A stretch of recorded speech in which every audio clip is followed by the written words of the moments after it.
네, 반갑습니다. 오늘 첫 번째 시간 성경이라는 제목으로 성경에 대해서 우리가 좀 생각해보는 시간을 가지겠습니다. 제가 일주일 동안 이곳에 있으면서 성경 안에 있는 내용들을 여러분들에게 최선을 다해서 설명을 할 겁니다. 그리고 성경 안에 있는 내용들을 계속해서 우리가 듣다 보면 그동안 우리가 얼마나 성경인 줄 알고 우리가 믿어왔는데 성경에서 말하는 내용이 전혀 아닌 것을 성경인 줄 알고 그렇게 생각하는 게 굉장히 많았구나라는 것을 여러분이 발견하게 되실 겁니다. 그래서 우리가 성경 말씀대로 믿고 성경에서 말하는 것을 그대로 우리들이 받아들여야 되는데 문제는 성경에서 무엇을 말하는지를 잘 모르는 것이 가장 큰 문제입니다. 믿는 것, 열심히 믿는 것 이전에 무엇을 믿어야 하나 내용을 정확하게 아는 것이 더 중요합니다.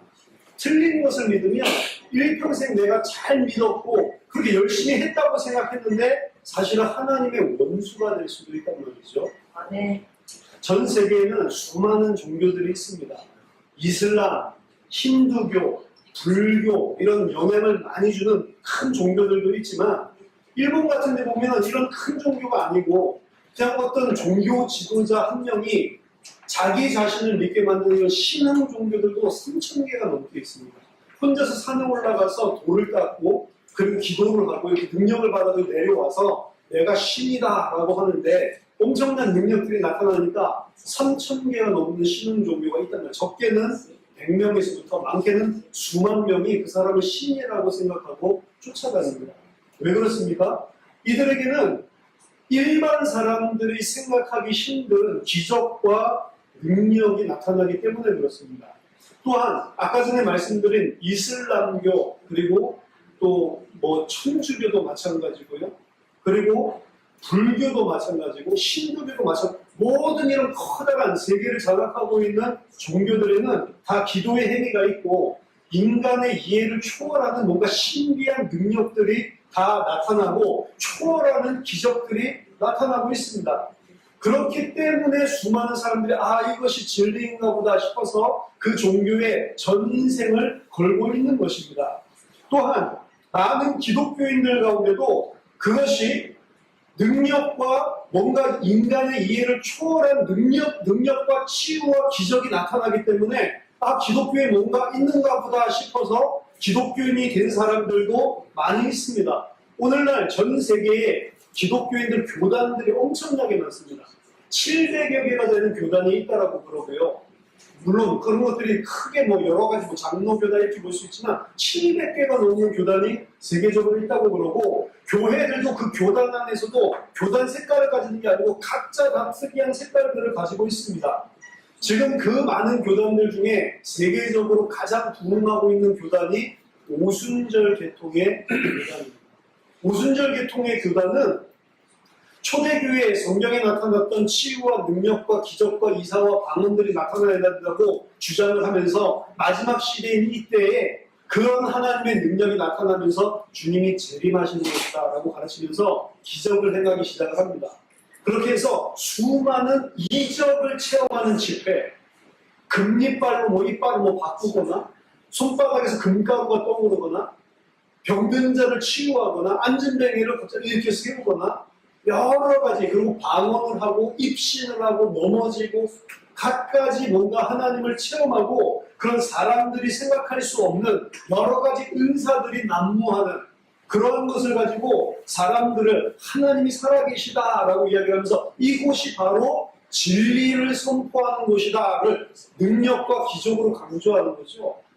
그런 오순절 계통은 당장에 아까 전에 말씀드린 것처럼 각종 종교와 신흥 종교를 쫓아가는 사람들이 능력을 보고 나타나는 기적을 보고 쫓아가듯이 오순절 계통의 많은 교회들의 불신자들까지도 저기 가면 병 낫는다더라, 저기 가면 기적이 일어난다더라, 어떤 사람이 저기 갔더니 비즈니스가 잘 돼가지고 엄청나게 부자가 됐다더라, 이런 갖가지 능력과 자기들이 원하는 축복에 대한 이야기들을 듣고 이 사람들 열심을 다해서 하는 거예요. 그렇기 때문에 오순절 계통이 지금 거의 전 세계 교회 교단을 장악하고 있다라고 보아도 과언이 아닙니다. 심지어 장로교 안에도 이런 색깔들이 다 들어왔고 오순절 계통이 아니다 하더라도 뭔가 사람들은 이것이 진짜라고 생각을 해서 그쪽으로 쏠리고 있는 것이죠. 정말로 그렇다면 기독교가 그러한 기적을 체험하고 우리 병을 낫게 하고 그리고 각종 사람이 생각할 수 없는 초월을 체험해서 아 이것이 진리구나 라고 깨닫는 것이 바로 기독교라고 한다면 기독교는 타 종교와 별 다를 바가 없는 것입니다. 만약에 방언을 하는 것이 기독교의 기준이라고 한다면 불교에서 중들도 방언을 한단 말이에요. 방언을 기독교인들만 하는 게 아닙니다. 오순절에서 막 말하는 그 방언은 불교의 고명한 스님들도 다 할 줄 아는 거란 말이에요. 목사들만 기도해가지고 병 낫고 암덩어리가 떠나가게 만드는 거 아닙니다. 기도 많이 한 법사들과 기도 많이 한 중들도 그렇게 할 수 있는 능력이 충분히 있다는 것이죠. 따라서 만약에 방언을 하고 그리고 또 한 개는 기적이 나타나는 것이 진리의 기준이라고 한다면 기독교는 존재할 이유가 없는 것입니다. 다른 종교랑 거의 똑같다라고 말하는 것입니다. 그러면 왜 우리는 기독교가 진리라고 이야기를 하고 예수만 믿어야 된다고 생각을 하고 있습니까? 왜 타 종교는 이렇게 비슷하고 똑같은 능력, 오히려 더 큰 능력도 나타났는데 왜 기독교만 진리다라고 이야기를 합니까? 여러분들이 거기에 대한 답이 없으시다면 여러분들은 기독교인이 아닙니다. 다른 종교가 그렇게 되는 거고 뭐 기독교가 그렇게 되는 거 자기 마음에 맞는 종교 만나서 가는 거지 그렇게 생각을 한다면 여러분들은 성경에서 말하는 하나님의 백성이 아니라는 거예요. 그럼 왜 기독교는 무엇이고 타 종교는 무엇이고 왜 그런 일들이 동일하게 일어나고 있고 무엇이 진리인지 정확한 기준이 우리에게 있어야 된다는 것입니다. 사실 오늘날 기독교인들이 내가 믿고 있는 것이 진리다라고 외치고 있지만 왜 내가 믿고 있는 것이 진리다라고 하는 것을 정확하게 설명하는 기독교인들도 적고요. 그리고 내가 믿고 있는 진리는 그런 것들과 뭐가 다른지에 대해서 알고 있는 사람도 적습니다. 기독교인이라고 할 수가 없는 거죠. 그래서 오늘날 교회 안에도 이런 기적과 능력이 나타나는 곳에만 사람이 들끓는 거예요. 그러면서 우리 목사님 대단한 목사님이다, 능력의 사자다라고 목사가 뛰어난 치유와 능력을 나타낸다고 자랑을 하기도 하고 이 교회에 가면 그동안 여러 가지 어려움과 문제 때문에 고통받던 사람들이 질병에서 가난에서 해방되고 거기에 대한 응답과 복을 받는다라는 식으로 교회를 나가고 있단 말이에요. 그게 교회가 아닙니다. 그것이 진리의 근거가 아니라는 거죠. 이러한 하나님의 능력을 육신적으로 체험하고 하나님의 기적을 통해서 육신적인 내 필요를 채우는 그러한 잘못된 기독교, 이것을 보고 신비주의라고 하는데요. 신비주의적인 영향이 지금 기독교 안에 엄청나게 영향을 끼치고 있는 게 오순절 교단이 가장 부흥하고 있다는 그런 통계가 보여주는 것이고 중국 교회 안에 이런 신비주의가 지금 심각하게 파고 들어가고 있습니다. 넘쳐나고 있습니다. 그래서 집회 중에 이빨이 극으로 변하고 바람이 급한 강한 바람이 불어서 넘어지고 입신하고 병든 자가 치유되고 어떤 목사가 오고 가기만 하면 엄청난 기적이 일어난다더라 라고 하는 것으로 교회가 들끓게 되는 거죠. 이러한 것이 진리의 기준이라고 생각하고 있습니다. 이 교회 대단하다, 저 목사 대단하다라고 생각을 하고 있습니다. 하지만 명심해야 됩니다. 그런 일들은 기독교뿐만이 아니라 일반 타 종교에서도 일어나는 일이고 이보다도 더 큰 일들이 일어나고 있다는 사실을 기억해야 됩니다. 어떤 학자들은 기독교는 체험의 종교다라고 이야기를 합니다. 내가 체험하고 내가 경험한 것을 믿는 것이다라고 이야기를 합니다. 하지만 기독교는 이러한 기적과 능력을 체험하는 종교가 아닙니다. 예수님께서 이 땅에서 사역하시는 동안 수많은 병자들을 치유하시고 사람으로서는 상상할 수 없는 오병이어의 기적, 물 위를 걷는 기적, 그리고 다른 사람들 절대로 행할 수 없는 기적들을 여러 가지를 계속해서 보여주셨습니다. 사복음서를 보면 기적으로 가득 차 있단 말이죠. 그래서 이런 기적이 터졌을 때 수많은 사람들이 예수를 쫓았습니다. 특히 보리떡 5개와 물고기 2마리를 가지고 5천 명을 먹이시고 12바구니가 가득 차도록 남았다라고 하는 것은 엄청난 기적이 생각할 수가 없는 거죠. 이 일이 발생했을 때 그 떡을 먹고 그 물고기를 먹었었던 무리들이 예수님을 끝까지 쫓아왔어요. 심지어 예수님이 바다 건너편까지 건너갔는데 갈릴리 바다, 갈릴리 호수를 건너서까지 쫓아와서 억지로 예수를 임금 삼으려고 했다라고 요한복음 6장에서 이야기하고 있습니다. 예수님의 능력으로 그러한 것들을 체험하고 전혀 빵 5개와 보리떡 5개와 물고기 2마리가 5천 명이 먹는 그 현장에서 그 기적을 실제로 보고 먹었었던 그 사람들, 예수님을 억지로 임금 삼으려고 했었던 그 사람들, 예수님을 통해서 매일이 눈을 떴죠. 눈 뜬 그 사람, 다리가 다쳐서 다리가 태어날 때부터 불구여서 걷지 못하았지만 예수님 만나서 걷게 된 자, 손이 말라가지고 병들었는데 예수님이 손을 치유한 사람, 엄청나게 기적을 체험한 사람들 많죠? 그 사람들 그러면 구원을 받았습니까? 여러분 생각을 해보세요. 그 기적을 체험했던 수많은 사람들 구원받았습니까? 아닙니다. 그 사람들이 예수님을 십자가에 못 박아 죽였다는 거예요. 그럼 그 사람들은 왜 예수를 쫓아와서 임금 삼으려고 했습니까? 그 사람들은 예수 쫓아가면 빵 먹을 수 있겠다라고 생각을 한 거예요. 예수 쫓아가면 병 나을 수 있겠다. 내가 예수 쫓아가면 내가 부족해가지고 너무 힘든데 이 문제 해결하고 내가 잘 살 수 있겠구나. 예수를 그렇게 생각하고 쫓아간 것입니다. 근데 예수가 그러한 엄청난 기적과 능력을 했던 능력이 있음에도 불구하고 십자가에서 달려 죽어가는 로마 병사에 힘없이 끌려가는 모습을 바라봤을 때 내가 원하는 예수가 아니었기 때문에 전부 다 비난하고 욕하고 다 도망갔다는 거예요. 오늘날의 많은 사람들은 예수 믿는다고 하면서 마치 오병이어의 기적을 체험하고 예수 쫓아갔던 그런 사람과 같이 예수를 믿고 있다. 그 예수 믿는 거 아닙니다. 내가 치유를 받고 방언하려고 그러고 뭔가를 하다가 하나님의 능력을 받아서 내가 해결할 수 없는 이 문제 해결하려고 하는 그것은 예수 믿는 거 아니란 말이에요. 많은 사람들이 그런 식으로 생각을 하고 나 예수 믿고 있다고 생각을 해요. 그리고 만약에 내가 절대로 해결할 수 없는 병에 걸렸는데 그런 식으로 예수 믿는 병 낫는다거나 갈급한 심령으로 왔다가 기도를 깊이 하나님 제발 내 병 낫게 해주셔야 했는데 병이 나았단 말이에요. 그런 사람들은 내가 예수 믿었더니 병 나았다고 생각합니다. 그거 예수 믿는 거 아니라는 거예요. 그거 하나님이 주신 응답이 아니란 말입니다. 알세가 되면 될수록 기적과 능력으로 사단이 속인다고 돼 있어요. 그거 예수 믿는 거 아니에요. 오늘날 엄청나게 90년대부터 중국이 개방하면서 많은 교회들이 세워졌잖아요. 그리고 수많은 기독교인들이 일어났잖아요. 탄압 가운데서도. 그런데 이러한 잘못된 교리, 잘못된 신앙의 내용들이 쫙 번져나가고 있습니다. 안타까워요.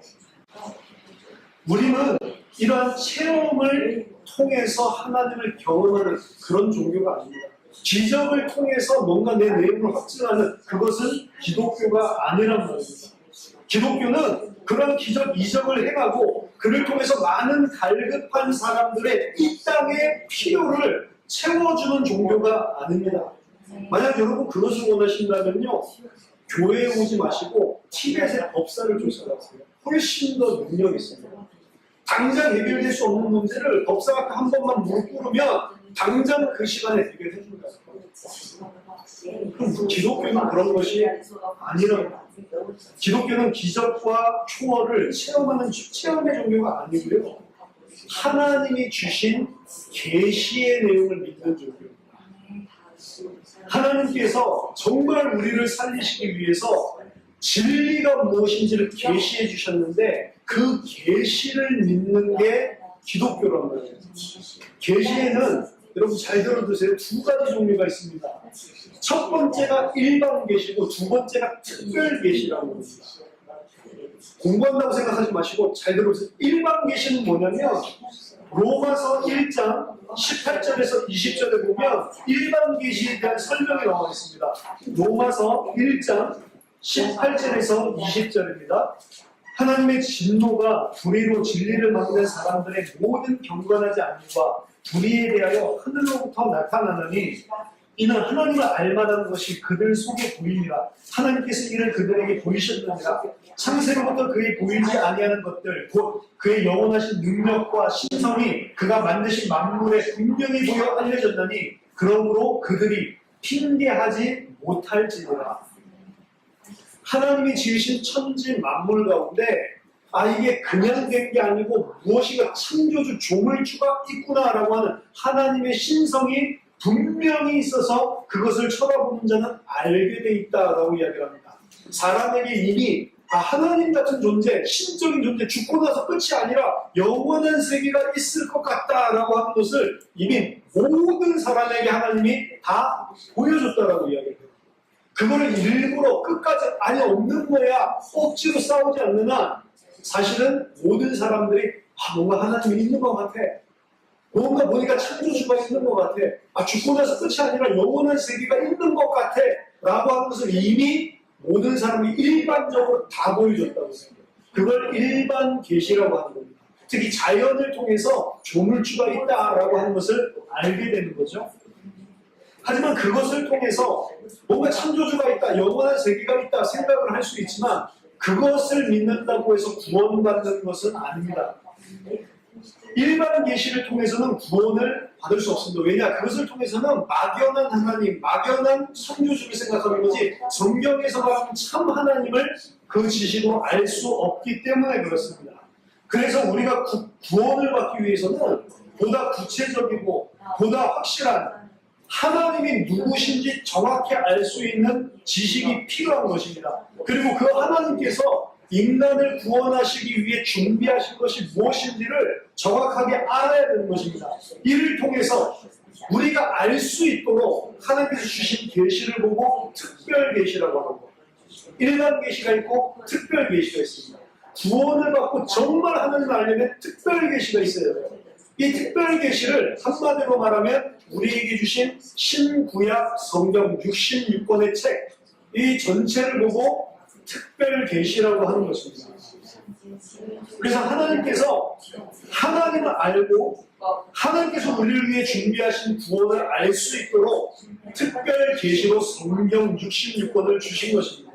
또한 이 성경을 통해서만 하나님의 백성이 어떻게 사는 것이 하나님을 기쁘시게 하는 것인지, 하나님이 구원받은 교회가 어떻게 살아야 하는지 하나님의 뜻과 소원을 알게 되는 것입니다. 따라서 우리가 구원받지 않은 불신자라면 모르겠지만 우리가 교회가 맞고 우리가 정말 구원받은 사람이 맞다면 하나님의 말씀을 정확하게 알아야 되는 것입니다. 하나님의 말씀을 알지 못하고 구원받는 것은 없고요. 구원받은 자가 어떻게 살아가야 될지 하나님의 말씀 없이는 알 수 없는 것입니다. 그렇기 때문에 여러분들 성경을 얼마나 많이 읽으셨는지는 모르겠지만 성경 말씀을 통해서 참된 진리를 계속 우리는 알아가야 됩니다. 성경을 알지 못하면 하나님의 뜻대로 살 수 없을 뿐만 아니라 구원조차도 나는 받았다고 생각하는데 구원 안 받았을 경우가 많단 말이죠. 구원이 여러분들 쉬운 것이 아닙니다. 구원이 아무나 그냥 받는 게 교회 나가고 헌금하고 기도한다고 구원받는 거 아니란 말이에요. 예수 믿는다고 하는데 무슨 예수냐고 말이에요. 성경에서 말하는 예수를 모르면 내가 생각하는 이상한 예수를 만들어서 그게 성경에서 말하는 예수인 줄 알고 믿고 열심히 그분 섬기다가 죽어서 지옥 간다는 거예요. 그래서 우리는 열심히 하는 것보다 더 중요한 게 하나님의 말씀을 배우고 하나님의 말씀을 통해서 진리를 깨닫는 것입니다. 열심히 하는 것은 그 나중에 이야기합니다. 바른 지식을 따라 열심히 하는 겁니다.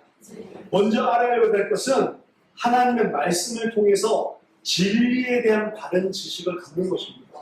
그래서 이번 화요일부터 주일까지 계속해서 성경에서 말하는 진리의 바른 지식을 여러분들에게 나눠드릴 겁니다.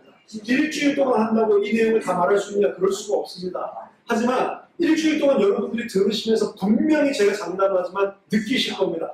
그동안 내가 뭘 잘못 알고 있었구나. 분명히 느끼실 겁니다.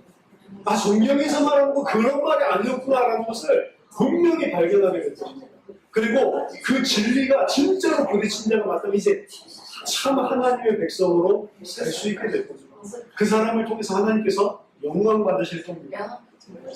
오늘 우리가 함께 읽은 디모데후서 3장 15절에서 17절 본문을 보면 성경을 통해서 우리는 두 가지를 얻는 것입니다.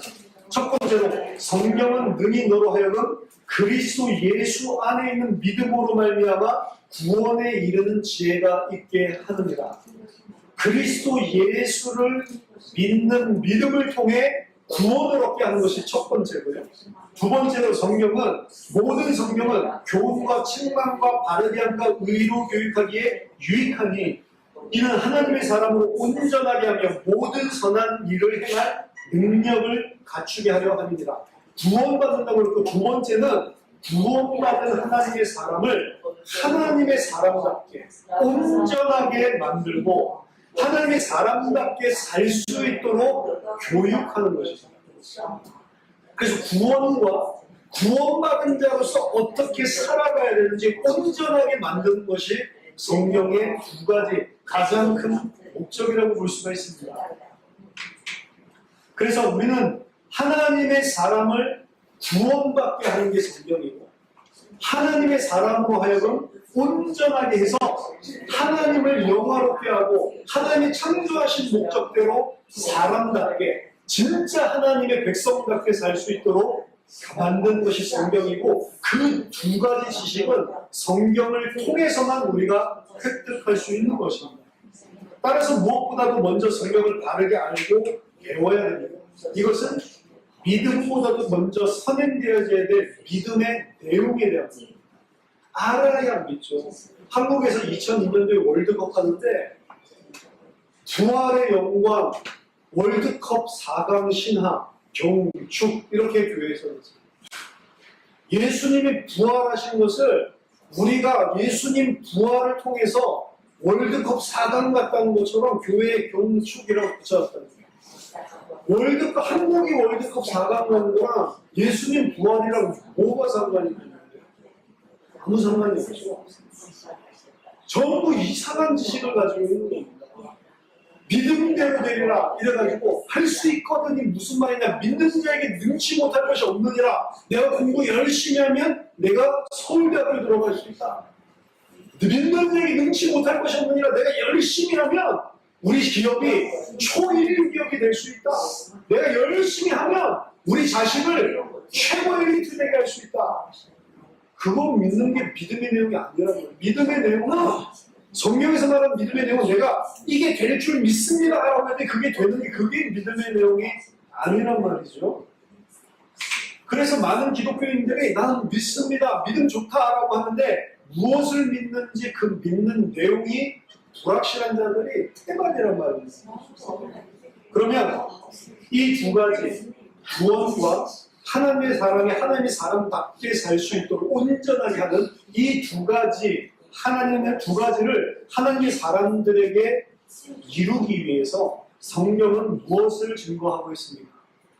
성경은 최소 1200년 내지 1500년 정도의 긴 기간 동안 40여 명의 저자들이 각각 다른 시대에 각각 다른 장소에 살면서 기록한 책이에요. 66권의 책입니다. 물론 한 사람이 여러 개를 쓰기도 했어요. 바울 같은 사도는 자기 혼자서 13권의 책을 쓰기도 했습니다. 그래서 66권인데 40명 정도의 저자가 있다라고 이야기를 하는 거예요.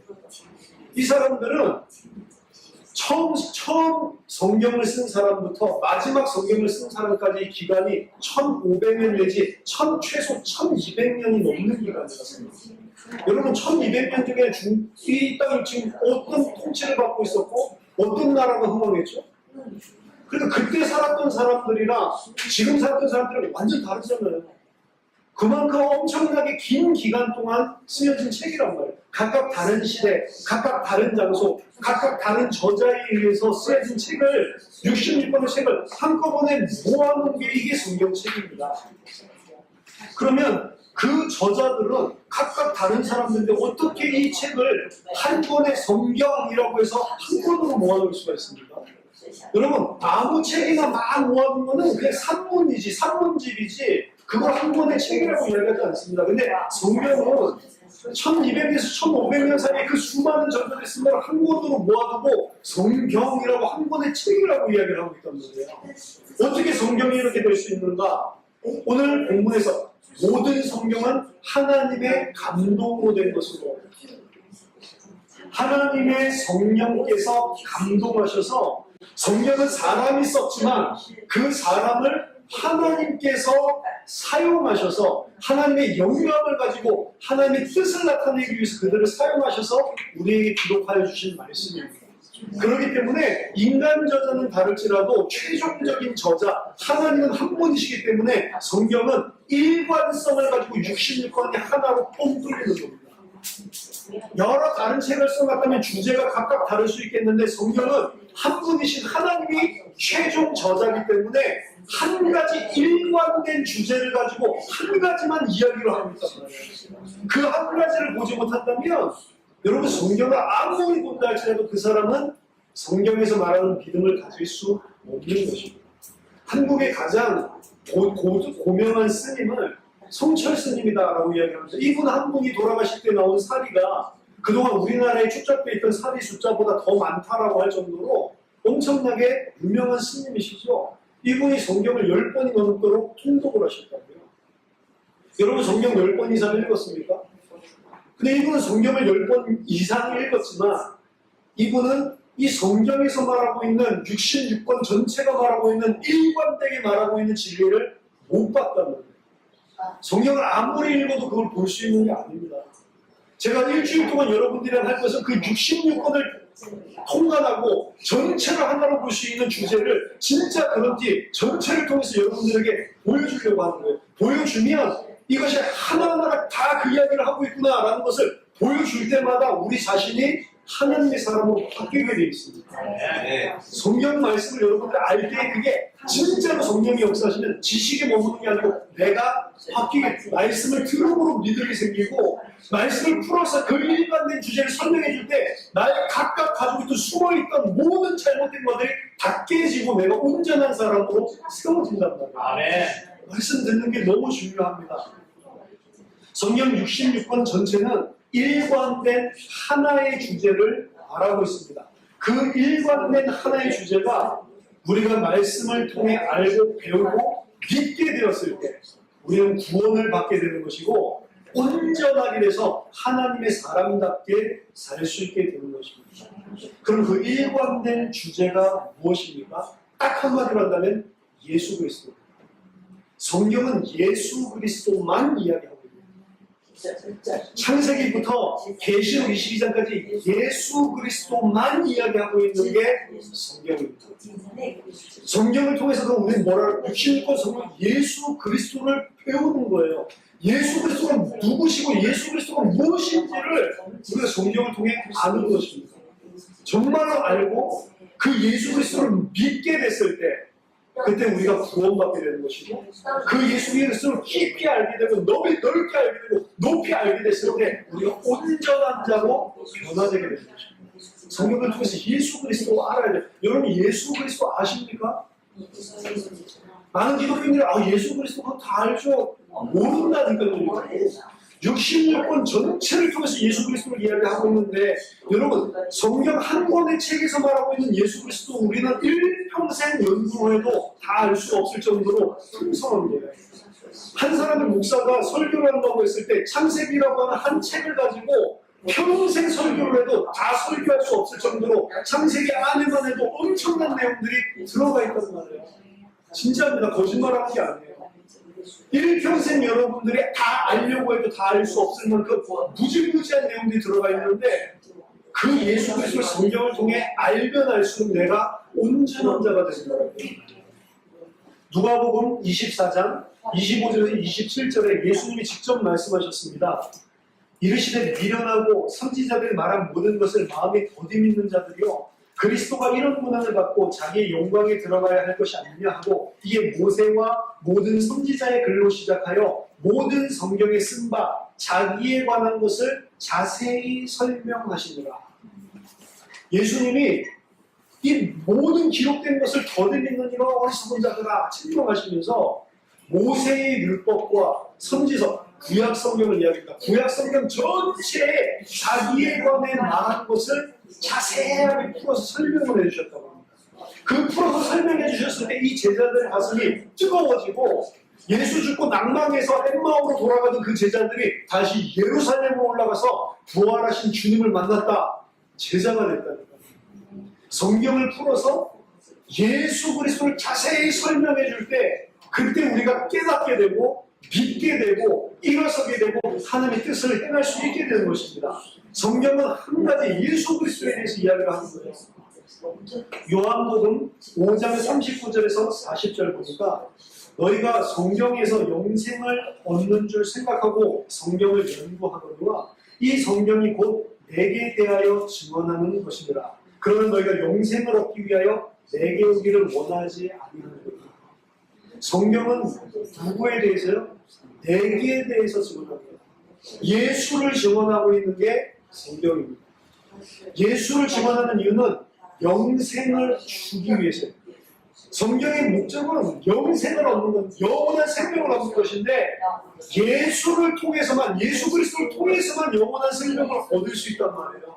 그래서 그 영생을 얻으라고 일관되게 그 이야기, 예수 그리스도 하나만 증거하고 있는 것입니다. 요한복음 17장 3절에 보니까 이런 말씀이 있어요. 영생은 곧 유일하신 참 하나님과 그가 보내신 자 예수 그리스도를 아는 것입니다. 영생은, 영원한 생명은 뭐냐? 참 하나님이 누구신지를 알고 그가 보내신 예수 그리스도를 아는 게 영생입니다. 근데 예수 그리스도를 아는 것은 성경을 통해서만 알 수 있다고. 그래서 성경을 통해서 계속해서 예수 그리스도에 대해서만 이야기를 해주고 왜 영생 얻으라고요? 참 하나님이 어떤 분이신지 알고 그가 보내신 예수 그리스도를 아는 것이 영생이라고 성경은 이야기합니다. 많은 무리들은 오병이어의 기적을 체험하고 억지로 예수님을 임금 삼으려고 했지만 예수님이 누구신지는 전혀 몰랐어요. 그 사람이 영원한 생명을 얻을 수 없는 겁니다. 예수 그리스도가 누군지를 알아야 구원을, 영원한 생명을 얻는 것이라는 거죠. 따라서 그들은 빵만 먹었지 구원받지는 못한 것입니다. 병 나은 자들이 병이 나았지, 기적을 체험한 자들이 기적을 체험했지 구원받은 것은 아닌 것입니다. 여러분, 교회에 와서도 예수 그리스도를 모른다면 예수 그리스도를 성경을 통해 성경에서 증언하고 있는 대로 알지 못한다면 교회에 온 것이지 구원받은 것은 아니라는 거예요. 성경을 통해서 유일하신 참 하나님과 그가 보내신 자 예수 그리스도를 정확하게 알아야 하는 것입니다. 이것은 영원한 생명과 관계가 있는 것이기 때문에 성경은 이것만을 증언하는 너무 중요한 뜻이기 때문에. 그런데 자신이 기독교인이라고 하는 수많은 자들이 교회를 수십 년 다녀도 예수 그리스도를 잘 모르고 있다. 하나님께서 성경을 통해서 우리에게 가르쳐주는 단 한 가지 일관된 진리고 지식인데 교회 수십 년을 다녀도 예수 그리스도를 잘 모른다는 거예요. 기독교인이라고 할 수가 없는 거죠. 하나님께서 성경을 통해서 우리에게 가르쳐주시는 진리를 전혀 모르는 것입니다. 그러니까 그런 치유 집회, 은사 집회를 가서 뭐를 체험하고 병 나으려고 그러는 거예요. 그리고 성경에 대해서도 기독교인들은 별 관심이 없습니다. 이 빡빡한 글씨 어떻게 읽고, 눈 아파, 나 지루해. 성경을 싫어해요. 성경 읽기를 싫어합니다. 여러분들이 성경 읽기를 싫어하니까 목사들이 여기에서 자기에게 유리한 것을 빼내가지고 거짓으로 막 설교를 하고 있는데도 모르는 거예요. 성경을 똑바로 읽기만 했다 하더라도 그런 은사 집회, 치유 집회 그런 거 할 수가 없는 겁니다. 이상한 부흥 집회 하면서 돈 뜯어내는 그런 짓을 할 수가 없는 거예요. 근데 여러분들이 성경에 관심이 없고 나는 예수 믿는다고 하면서 성경 한 자를 읽지 않으니까 성철 스님보다도 성경을 더 안 읽으니까 진리를 모르는 겁니다. 그러니까 거짓말을 하는 거예요.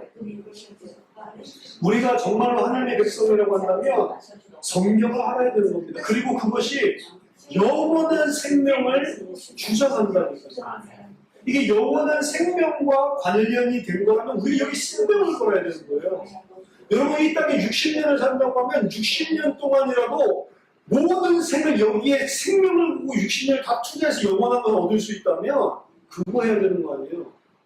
다른 거 하지 않고 60년을 여기에 너가 몰두해야지만 영원한 생명을 얻을 수 있다라고 하면 여러분 다른 거 하겠습니까? 60년 동안 여기 몰두하겠습니까? 저 같으면 60년 동안 여기 몰두하겠어요. 영원한 인생에 관련된 것이라고 하면 너 그런 식으로 해가지고 영원한 생명 못 얻는다. 60년 정도 너가 몰두해서 연구해야지라고 한다면 해야죠. 영원한 생명과 관련된 것입니다. 그런데 우리는 영원한 생명과 관련된 것을 너무 가치 없게 생각하고 너무 진중하게, 신중하게 생각하지가 않는 것입니다. 우리는 여기에 대해서 심각하게 생각을 해야 되고 고민을 하고 성경이 말하는 진리가 무엇인지 정말 우리가 믿고 있는 것이 그 진리와 맞는 것인지 확인을 해봐야 되는 것입니다. 따라서 믿는다고 하면서도 무엇을 믿는지 모르는 교인들이 전 세계에 넘쳐나고 있는 것입니다. 교회를 10년 동안 다녀도 옆에 있는 사람에게 내가 무엇을 믿고 있는지를 설명 못하는 기독교인들이 대다수라고 합니다. 거의 대부분입니다. 그러면서 나는 과연 구원을 받을 수 있냐? 제가 좀 전에 말씀드린 그 상태에 있다면 과연 구원을 받을 수 있습니까? 예수 믿는다고 말하면서도 예수 믿는 게 뭔지도 모르는데요. 그냥 교회 열심히 다니고 헌금하고 찬송하고 기도하고 그렇게 해주면 그 정성이 갸륵해서 구원해 줍니까? 아니잖아요. 예수 믿는 줄 생각하는 종교인들이 너무나 많습니다. 마태복음 22장 14절에 청함을 받은 자는 많되 택함을 입은 자는 적으니라. 택함을 입은 자가 적다라고 이야기했는데요. 헬라어로 적다라고 표현된 것은 올리고스라고 하는 단어입니다. 이 올리고스라고 하는 것은 적다라는 표현이 아니고 원래 뜻은 거의 없다라는 소리입니다. 구원받는 자는 거의 없다.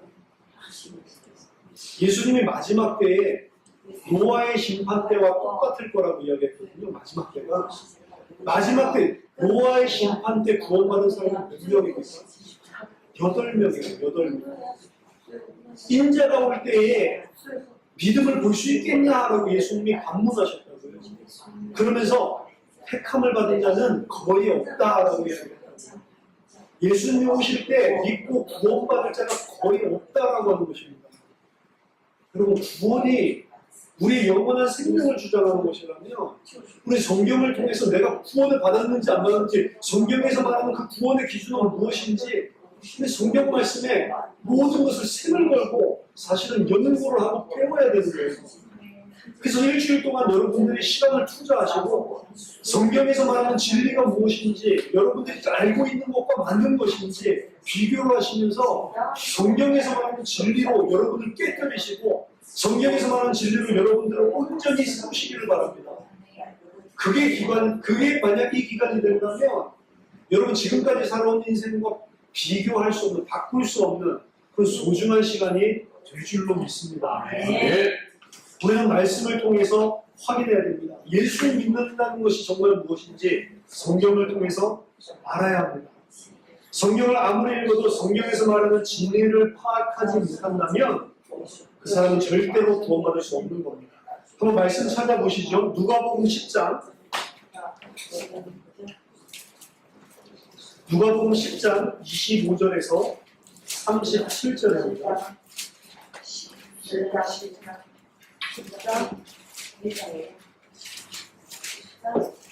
누가복음 10장 25절에서 37절 읽어드리겠습니다. 어떤 율법 교사가 일어나 예수를 시험하여 이르되 선생님 내가 무엇을 하여야 영생을 얻으리까? 예수께서 이르시되 율법에 무엇이라 기록되었으며 네가 어떻게 읽느냐? 대답하여 이르되 네 마음을 다하며 목숨을 다하며 힘을 다하며 뜻을 다하여 주 너의 하나님을 사랑하고 또한 내 이웃을 내 자신과 같이 사랑하라 하였나이다. 예수께서 이르시되 네 대답이 옳도다. 이를 행하라. 그러면 살리라 하시니 그 사람이 자기를 옳게 보이려고 예수께 여쭤보되 그러면 내 이웃이 누구니까? 예수께서 대답하여 이르시되 어떤 사람이 예루살렘에서 여리고로 내려가다가 강도를 만나며 강도들이 그 옷을 벗기고 때려 거의 죽은 것을 버리고 갔더라. 마침 한 제사장이 그 길로 내려가다가 그를 보고 피하여 지나가고 또 이와 같이 한 레위인도 그곳에 이르러 그를 보고 피하여 지나가되 어떤 사마리아 사람은 여행하는 중 거기 이르러 그를 보고 불쌍히 여겨 가까이 가서 기름과 포도주를 그 상처에 붓고 싸매고 자기 짐승에 태워 주막으로 데리고 가서 돌보아 주니라. 그 이튿날 그가 주막 주인에게 데나리온 둘을 내어주며 이르되 이 사람을 돌보아 주라. 비용이 더 들면 내가 돌아올 때에 갚으리라 하였으니 내 생각에는 이 세 사람 중에 누가 강도 만난 자의 이웃이 되겠느냐. 이르되 자비를 베푼 자니이다. 예수께서 이르시되 가서 너도 이와 같이 하라 하시니라. 너무 잘하는 부분이죠. 선한 사마리아인. 이 선한 사마리아인의 본문을 가지고 불신자들도 법을 만들었어요. 선한 사마리아 이웃법. 그게 한국에 있습니다. 그래서 만약에 죽임을 당하고 폭행을 당하는 사람이 있는데 강간을 당하거나 어려움 당하는 사람이 있는데 옆에서 구경만 하고 신고도 하지 않고 말리지 않고 가만히 보고 있으면 그 사람도 똑같이 벌을 받는 거예요. 너 왜 그것을 보고 신고도 안 하냐? 네가 힘이 없다면 최소 경찰에 신고해야 될 거 아니냐? 근데 어떻게 그걸 가만히 방관을 하고 있냐?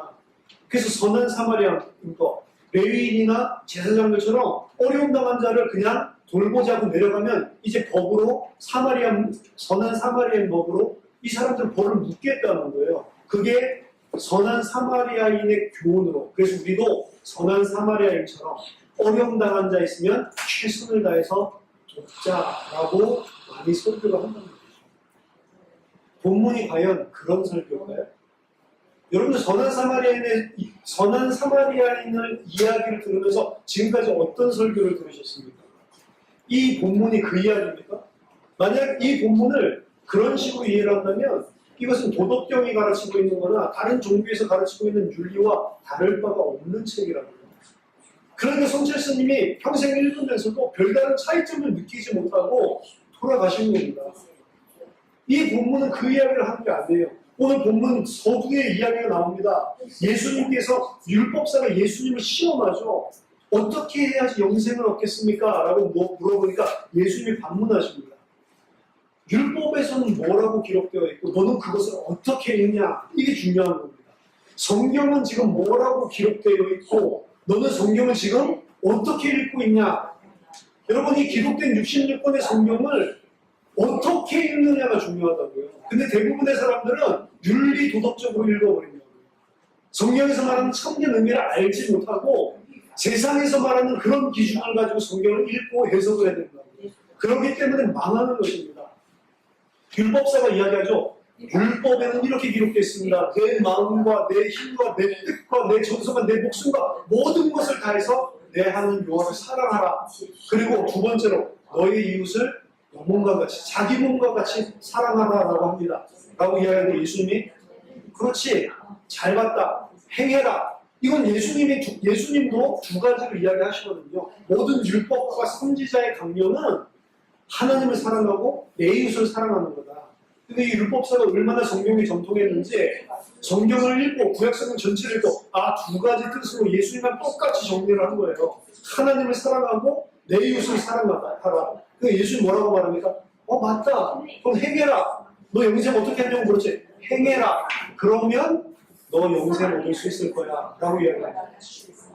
그랬더니 이 사람이 자기를 옳게 보이려고 그러면 이웃이 누군데요? 라고 이야기를 합니다. 그러니까 예수님이 지금 이 비유를 하시는 거예요. 예수님이 하시는 비유 가운데는 율법사들이나 레위인이나 제사장들이나 바리새인들이 절대로 하지 못하는 딜레마가 숨어져 있습니다.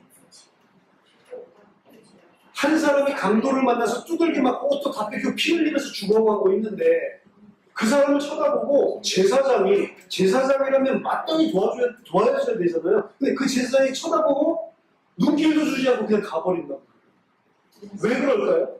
레위인이 쳐다보고 눈길도 주지 않고 가버립니다. 왜 그럴까요?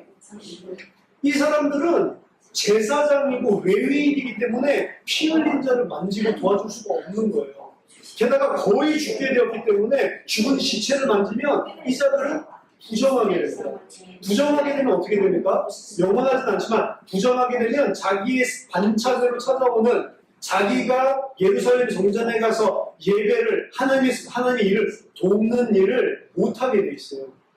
그럼 레위인과 제사장은 왜 다 죽어가는 사람 안 도와줬죠?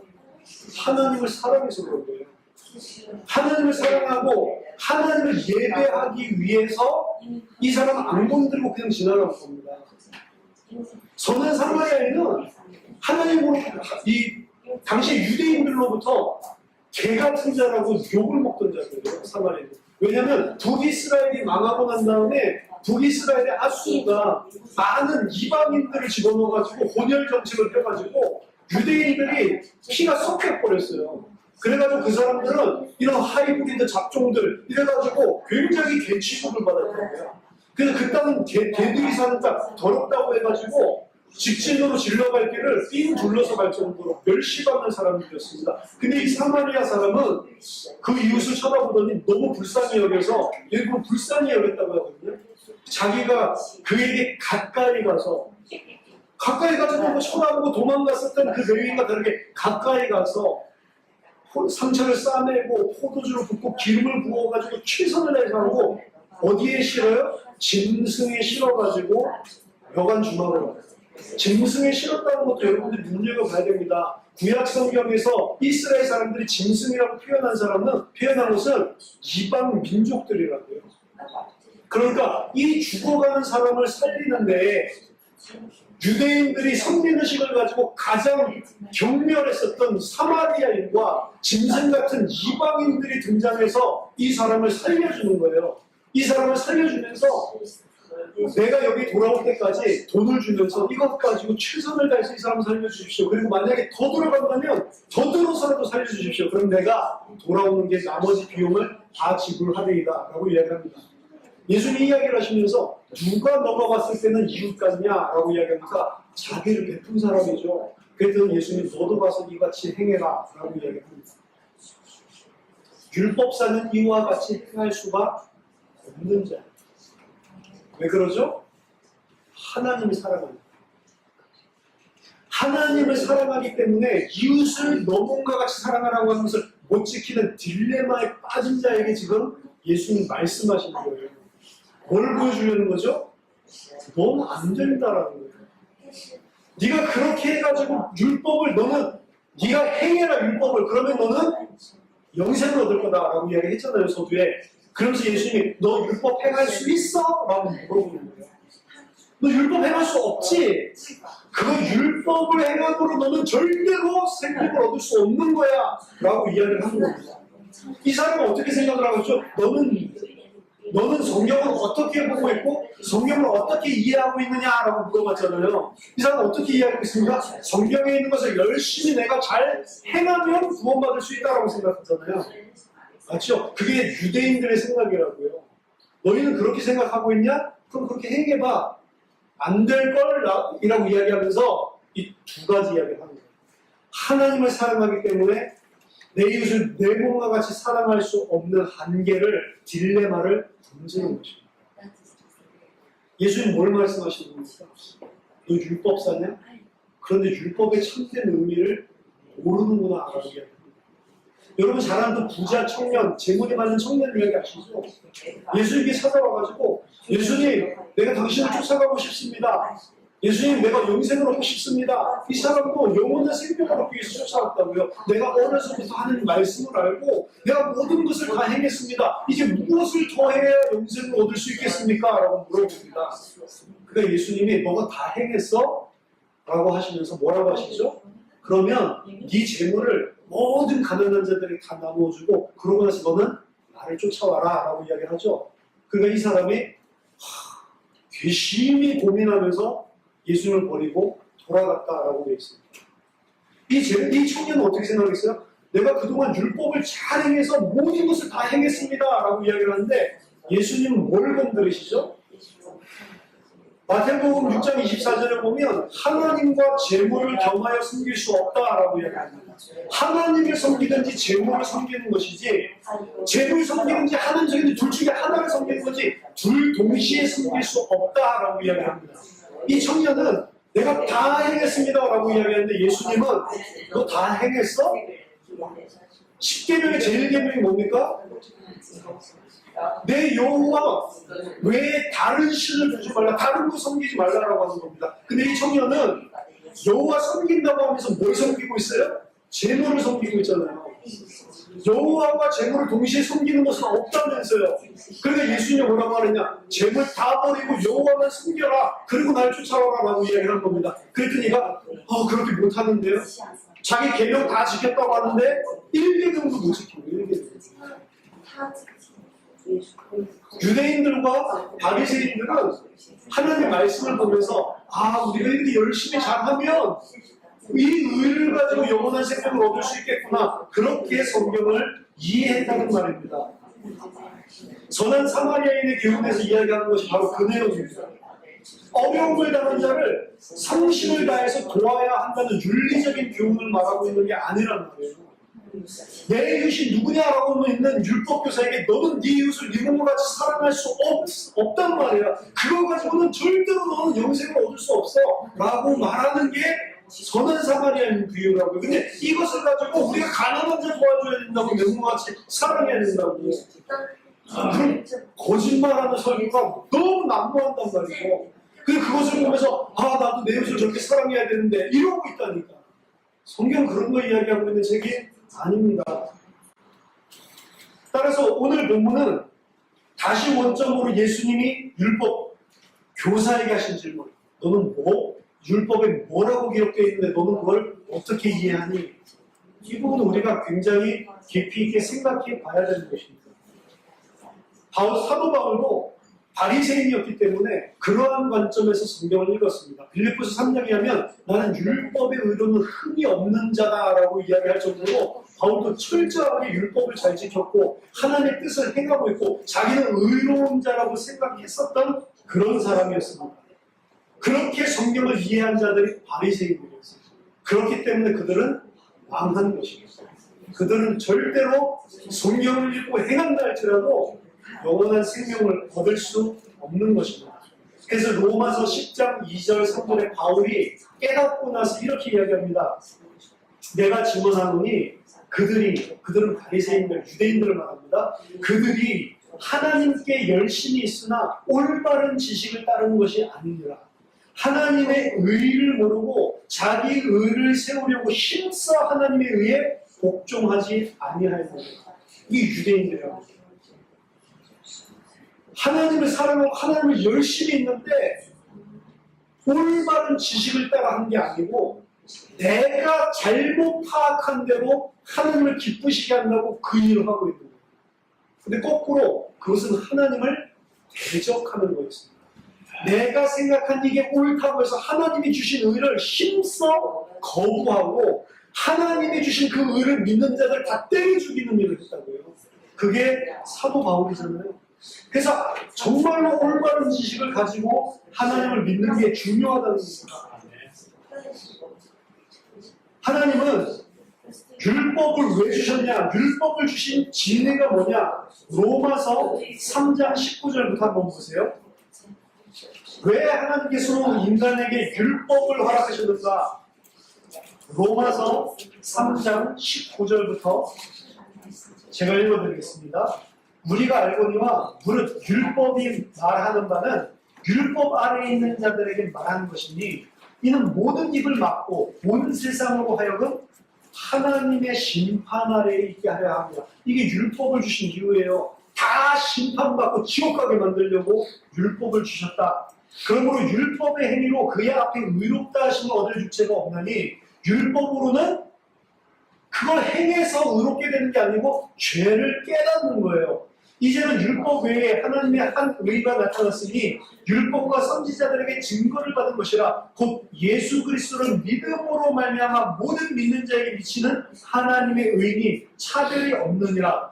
모든 사람이 죄를 범하였으니 하나님의 영광에 이르지 못하더니 그리스도 예수 안에 있는 속량으로 말미암아 하나님의 은혜로 값없이 의롭다 하심을 얻은 자 되었느니라.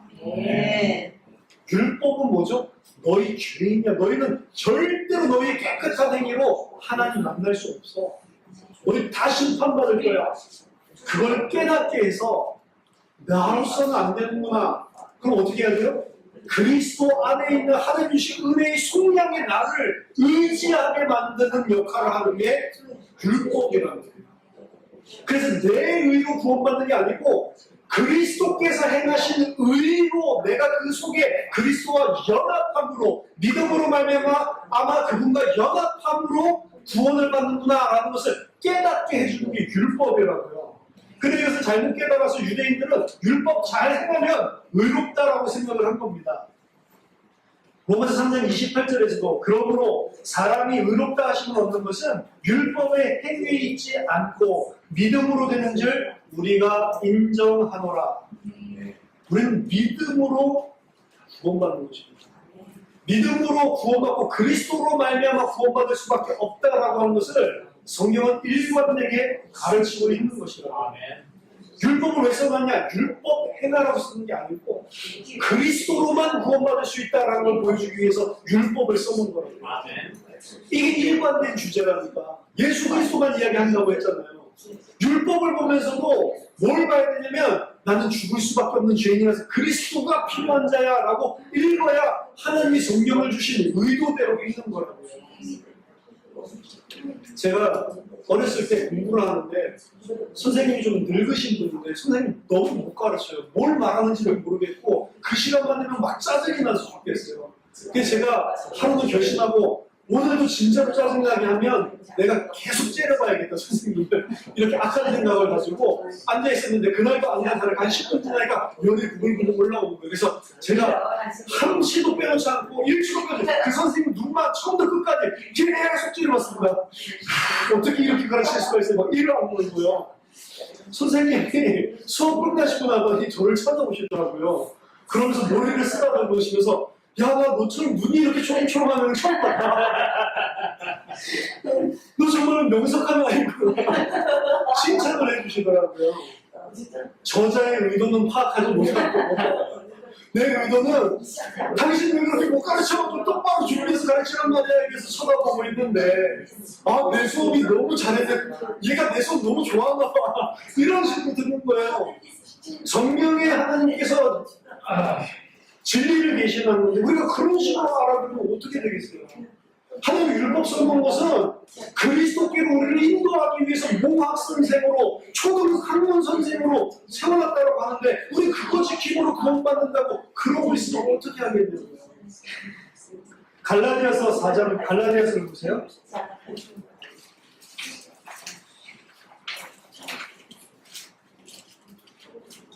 갈라디아서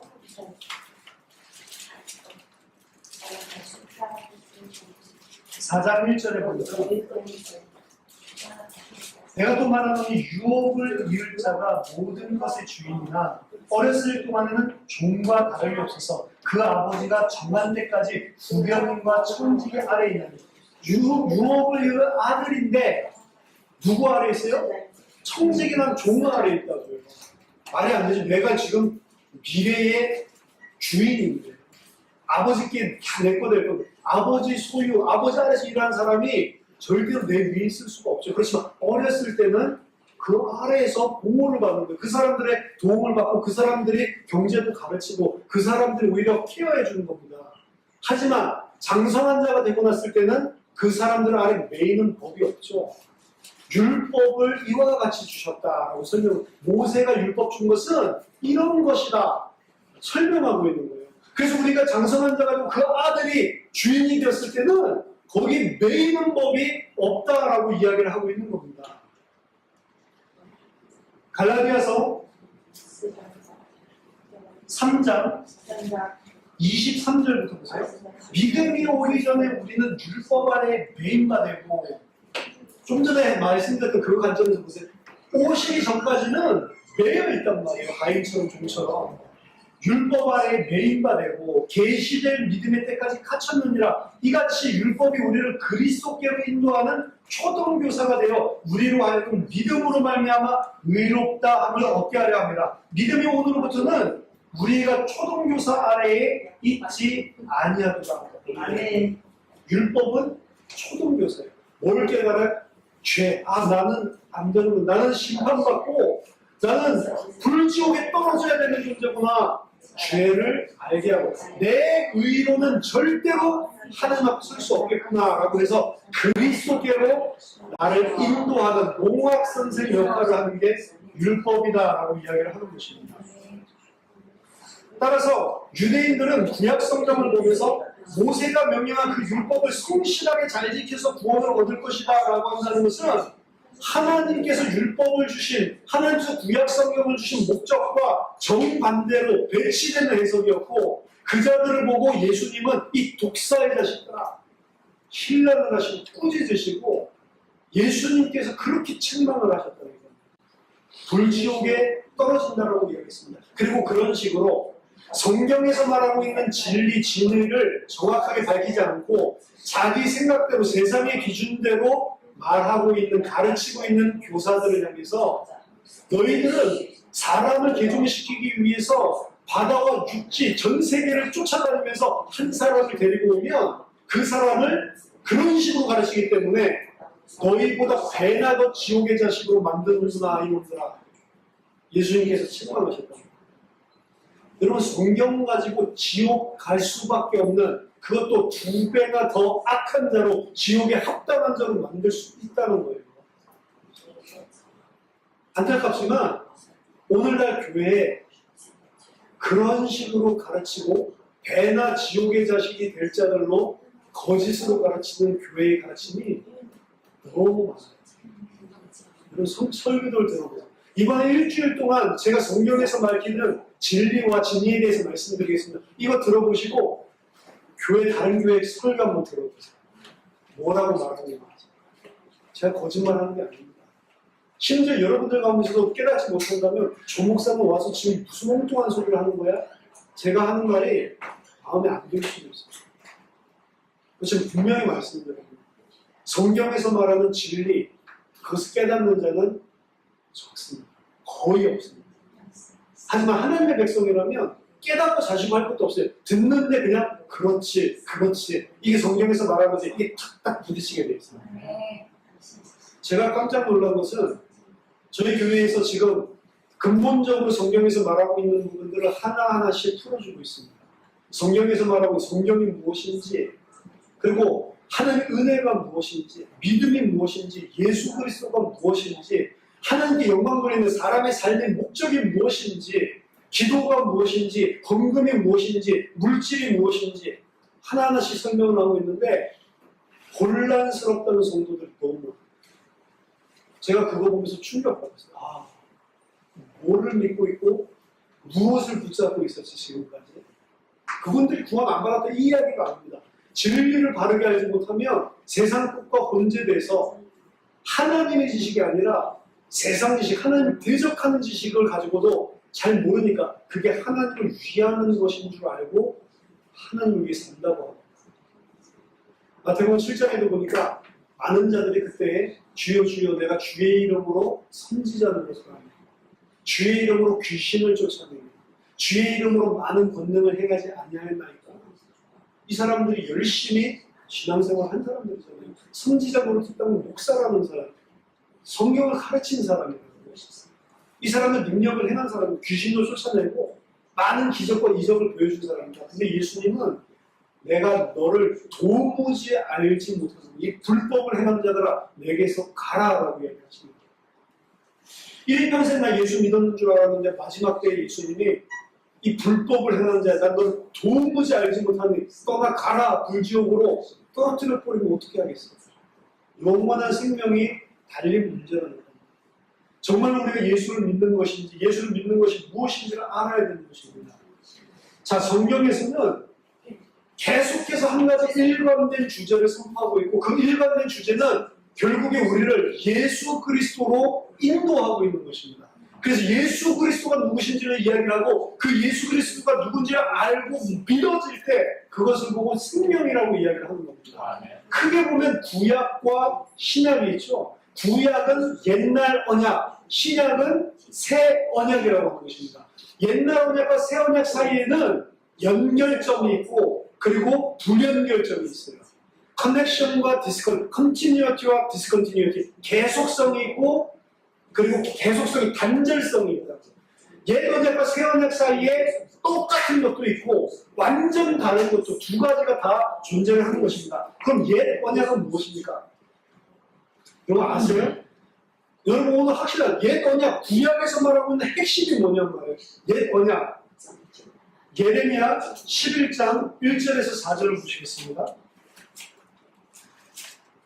그리고 우리가 성경을 정리하고 여러분들이 이것을 만약에 오늘 들어보시고 잘 모르겠으면 저희들이 자료를 다 만들어 드릴 테니까 계속해서 들으시면서 여러분 걸로 만드세요. 여러분들이 이거 알고 있어야 되는 것입니다. 반드시 알아야 되는 내용이에요. 옛 언약이 뭐냐? 예레미야 11장 1절부터 4절까지 보겠습니다. 여호와께로부터 예레미야에게 임한 말씀이라 이르시되 너희는 이 언약의 말을 듣고 유다인과 예루살렘 주민에게 말하라. 그들에게 이르기를 이스라엘의 하나님 여호와께서 이와 같이 말씀하시되 이 언약의 말을 따르지 않는 자는 저주를 받을 것이니라. 이 언약은 내가 너희 조상들을 쇠풀무 애굽 땅에서 이끌어내는 날에 그들에게 명령한 것이라. 곧 내가 이르기를 너희는 내 목소리를 순종하고 나의 모든 명령을 따라 행하라. 그리하면 너희는 내 백성이 되겠고 나는 너희의 하나님이 되리라. 이게 구약 옛날 언약입니다. 누구에게 맺었다고요? 애굽에서 내 백성을 건져낼 때 너희 조상들과 함께 맺었었던 언약이라고 이야기합니다. 이 언약의 결론은 뭐냐? 너희는 내 백성이 되고 나는 너희 하나님이 될 것이다 라고 하는 게 이 언약의 핵심적인 내용이라고요. 하지만 옛날 언약에서는 하나님이 나의 하나님이 되고 내가 하나님의 백성이 되기 위해서는 조건절이 존재하고 있었습니다. 그것이 뭡니까? 너희는 내 목소리를 순종하고 나의 모든 명령을 따라 행하라. 그리하면 내가 너희의 하나님이 될 것이다 라고 하는 것입니다. 예레미야 7장 23절에서도 같은 이야기입니다. 너희는 내 목소리를 들으라. 그리하면 나는 너희의 하나님이 되겠고 너희는 내 백성이 되리라. 너희는 내가 명령한 모든 길로 걸어가라. 그리하면 복을 받으리라. 하나님께서 말씀하시는 모든 것을 행해라. 그러면 내가 너희 하나님이 될게 라고 하는 것입니다. 이게 옛 언약입니다. 새 언약은 무엇이냐? 히브리서 8장을 보겠습니다. 히브리서 8장 7절에서 13절까지 저 첫 언약이 무흠하였더라면 저 첫 언약은 좀 전에 말씀드린 옛날 언약, 구약을 말합니다. 저 첫 언약이 무흠하였더라면 둘째 것을 요구할 일이 없었으려니와 그들의 잘못을 지적하여 말씀하시되 주께서 이르시되 볼시어다 날이 이르리니 내가 이스라엘 집과 유다 집과 더불어 새 언약을 맺으리라. 또 주께서 이르시기를 이 언약은 내가 그들의 열조의 손을 잡고 애굽 땅에서 인도하여 내던 날에 그들과 맺은 언약과 같이 아니하도다. 옛 언약은 애굽에서 출애굽할 때 그 백성들과 맺은 언약이라고 이야기했죠. 하지만 새 언약은 그때 그 사람들과 맺었던 그 언약과 다른 것이다 라고 이야기를 합니다. 그들은 내 언약 안에 머물러 있지 아니하므로 내가 그들을 돌보지 아니하였노라. 그렇죠? 왜죠? 그 언약을 다 지켜서 순종하면 내가 그들의 하나님이 되고 그들이 내 백성이 된다고 했는데 그들은 그 언약을 다 지키지 않고 깨뜨려 버렸단 말이에요. 그러니까 그들에게 내가 함께하지 않았다라고 이야기하시는 겁니다. 또 주께서 이르시되 그날 후에, 여기서 그날 후에라고 하는 것은 히브리어로 아하릿 하야밈이라고 하는 겁니다. 아하릿 하야밈은 그냥 그날 후에가 아니고요. 모든 날들의 마지막 날에 종말을 이야기합니다. 종말. 하나님께서 종말에 새로운 언약을 주시기로 약속하신 겁니다. 이미 구약에서 약속하신 거예요. 이 히브리에서 말한 거는 히브리 기자가 새롭게 쓰는 게 아니고 예레미야 31장 31절에 33절 나온 내용을 그대로 반복하는 겁니다. 내가 그날 후에 아하리 하연 내가 종말에 내가 이스라엘 집과 맺은 언약은 이것이니 내 법을 그들의 생각에 두고 그들의 마음에 이것을 기록하리라. 나는 그들에게 하나님이 되고 그들은 내게 백성이 되리라. 또 각각 자기 나라 사람 각각 자기 형제를 가르쳐 이르기를 주를 알라 하지 아니할 것은 그들이 작은 자로부터 큰 자까지 다 나를 알미라. 내가 그들의 불의를 긍휼히 여기고 그들의 죄를 다시 기억하지 아니하리라 하셨느니라. 새 언약이라 말씀하셨으며 첫 것은 낡아지게 하신 것이니 낡아지고 쇠하는 것은 없어져 가는 것입니다. 이 새 언약이 나오면서 옛날 언약은 없어졌다. 새 언약을 요 좀 전의 말씀을 예레미야 31장 31절 33절 원래 나왔던 본문의 말로 다시 한번 읽어보면 여호와의 말씀이니라 보라 날이 이르리니 내가 이스라엘 집과 유다 집에 새 언약을 맺으리라. 이 언약은 내가 그들의 조상의 손을 잡고 애굽 땅에서 인도하여던 내던 날과 날에 맺은 것과 같지 아니할 것은 내가 그들의 남편이 되었으고 그들이 내 언약을 깨뜨렸습니다. 여호와의 말씀입니다. 그러나 그날 후에 이게 아하리 야민 마지막 날에 종말에 내가 이스라엘 집과 맺은 언약은 이러하니 곧 내가 나의 법을 그들의 속에 두며 그들의 마음에 기록하여 나는 그들의 하나님이 되고 그들은 내 백성이 될 것이다. 여호와의 말이니라. 옛 언약과 새 언약 가운데 같은 점은 뭐죠? 내가 그들의 하나님이 되고 그들은 나의 백성이 되고 이 같은 부분이죠. 하지만 불리한 속성, 틀린 점은 뭐죠? 너희들이 내 모든 명령을 지켜서 순종하고 행하면 이게 옛 언약이고요. 새 언약은 뭐라고 했죠? 내가 나의 법을 그들 속에 두며 너희들이 행하면이 아닙니다. 이제는 내가 여호와 하나님이 직접 내 법을 그들의 마음속에 두며 주체가 너희들이 지켜라 해서 나로 바뀐 거예요. 하나님이 이루시겠다는 겁니다. 그들의 마음에 내가 기록해 놓겠다. 이것을 새 영을 불어준다고 에스겔서 36장에서 이야기하는 거예요. 내가 내 영을 그들의 마음속에 두어 그들의 마음을 곧지 않고 부드럽게 만들겠다라고 이야기한 것과 똑같은 이야기입니다. 옛 언약은 너희들이 행해라 그리하면 내가 너희 하나님이 될게 라고 이야기한 것이라면 새 언약은 뭐냐? 너희들이 이제 행하는 게 아니에요. 내가 그렇게 만들겠다라고 합니다. 어떻게 해요? 그리스도를 통해서 하시는 거예요. 우리가 율법을 잘 지키는 게 아닙니다. 율법을 온전하게 완성시키신 그리스도가 계세요. 예수 그리스도가 계시다고요. 우리는 율법을 행하는 게 아닙니다. 우리는 계속 율법 앞에 서면 지금도 죄인이라고요. 그런데 하나님께서 그 그리스도 안에 그 그리스도를 믿는 믿음의 사람들을 그리스도 안에 연합시키고 그 그리스도의 의로 말미암아 나를 구원하시겠다라고 합니다. 그것도 그 구원도 내가 믿는 게 아닙니다. 여기 보니까 그 새 영을 누가 풀어넣어줘요? 내가 집어넣겠다는 거예요. 우리가 믿은 거 아닙니다. 성경에 의하면 에베소서 2장 8절 너희가 그 은혜로 인하여 믿음으로 구원을 받았다. 하나님이 은혜를 주고 하나님이 주권적으로 내 속에 파고 들어오셔서 은혜를 주셔서 믿게 만드는 거다. 내가 믿은 게 아니에요. 이 새 언약은 우리가 하는 것이 아니고 그리스도를 통해서 하나님께서 이루시고 그리스도를 통해 하나님께서 이루신 것을 하나님이 직접 우리들의 마음속에 파고 들어와서 우리에게 심어 놓겠다라고 하는 것입니다. 하나님께서 창세전에 영세전에 준비하신 사람 속에 이 일을 이루시는 거예요. 구원에 우리의 노력이 손톱만큼도 필요 없다. 하나님께서 계획을 하셨습니다. 모든 인류는 율법에 의해서 죄 가운데 빠졌고 너희들은 죄인이고 지옥 갈 수밖에 없어. 이게 구약입니다. 근데 하나님께서 창세전에 영세전에 나의 백성으로 택한 무리들이 있어요. 하나님의 작정 속에 들어간 사람들이 있습니다. 그 사람들을 구원하시기 위해서 모든 사람 아닙니다. 그 하나님께서 택하신 사람들만 구원하기 위해서 하나님께서 그리스도를 보내신 거예요.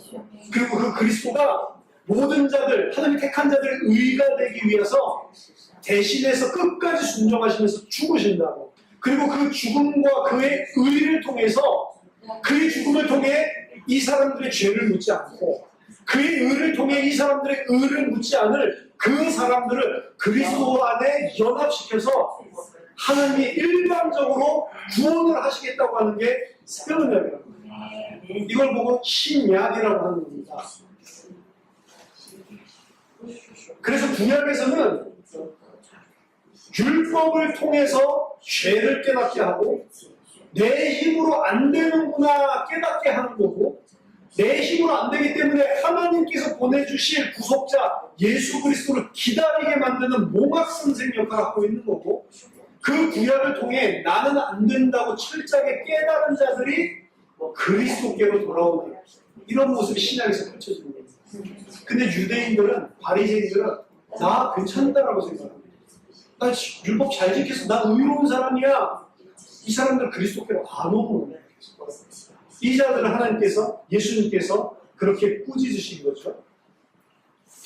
따라서 성경은 전체가 다 예수 그리스도 아니면 안 된다. 너희들은 예수 그리스도를 믿음으로만 구원받을 수 있는 거다라고 하는 것을 가르치고 있는 것입니다.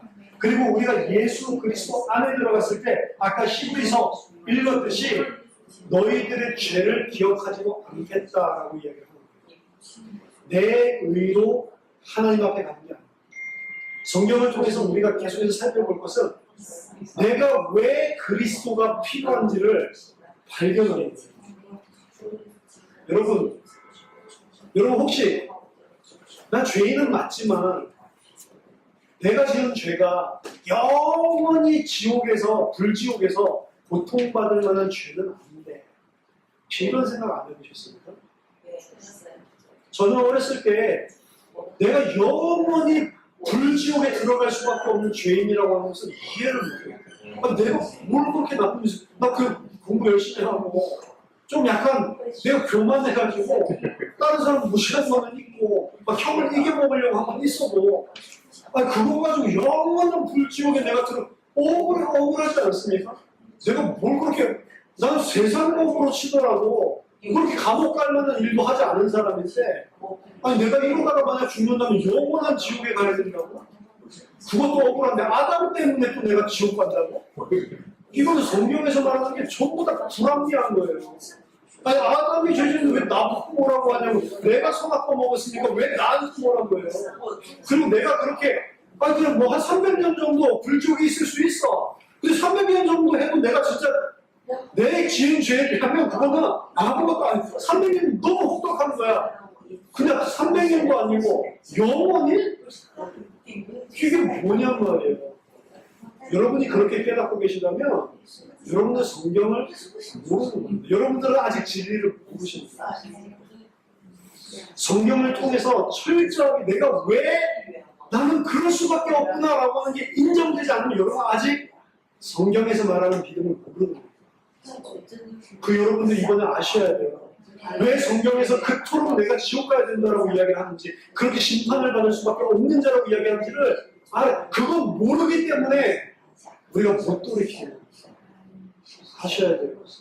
죄에 대해서 성령이 오시면 우리에게 찌릿찌릿한 거 체험하게 하고 넘어지게 만들고 병 낫게 하고 이빨 금리빨로 바꾸는 그런 일을 하시는 게 아니에요. 성령은 우리에게 죄에 대해서, 의에 대해서, 심판에 대해서 꾸짖는다고 했어요. 그 꾸짖는다고 하는 헬라어는 꾸짖는 게 아니고 가르쳐 주시는 거예요.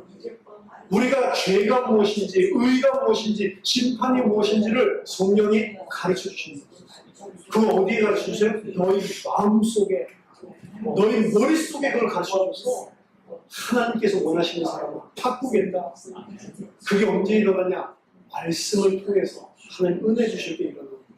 그래서 믿음은 말씀, 들음으로 말미암아 믿음이 생긴다고 합니다. 이번 주에 집중적으로 제가 말씀을 전할 건데요. 또 우리 전도사님 같이 말씀 전할 건데 여러분 말씀을 배우시기 바랍니다. 말씀을 통해서 내가 죄가 무엇이고 그 죄 가운데 내가 빠졌다는 게 도대체 무엇이고 내가 왜 그런 영원한 형벌을 받을 수 없다고 성경은 계속 나를 증언하는 것이고 거기서 나를 어떻게 하나님께서 건지셨고 건지신 나는 어떻게 되었는지 알아야 됩니다. 우리가 하나님께 영광 돌리면서 사는 삶은 과연 어떤 것인지 배워야 되는 것입니다. 여러분들 배웠을 때 온전하게 된다고 합니다. 온전하게 되고 하나님이 원하시는 모든 선을 행할 수 있다라고 이야기합니다. 과연 그것을 무엇인지 저와 여러분들이 낱낱이 하나씩 살펴보자. 그렇게 해서 여러분들이 하나님 백성답게 하나님의 사람답게 이번에 정말로 하나님이 주시는 은혜를 통해 깨닫게 되는 믿음의 사람으로 서게 되는 귀중한 시간이 되길 예수 이름으로 축원합니다. 아멘. 기도하겠습니다. 하나님 감사합니다. 저에게 지혜와 계시의 정신을 주셔서 하나님을 알게 하시고 그리스도 안에서 우리에게 주신 기업의 풍성함이 무엇인지 알게 하시고 하나님 그 그리스도로 인하여 온전한 자, 장성한 자가 될 수 있는 말씀 듣는 시간표가 될 수 있도록 하나님 이 교회를 축복해 주시옵소서. 모든 우리를 혼미케 했던 세상의 기준과 육신의 기준과 이 땅의 기준이 그리스도의 강력 앞에 무너지게 하시고 그리스도 앞에 완전 복종케 되는 나의 모든 사상과 생각을 사로잡아 그리스도 앞에 순종하게 되는 귀중한 시간 되도록 주의 은혜를 허락해 주시옵소서. 아멘. 살아계신 주 예수 그리스도 이름으로 기도하옵나이다. 아멘.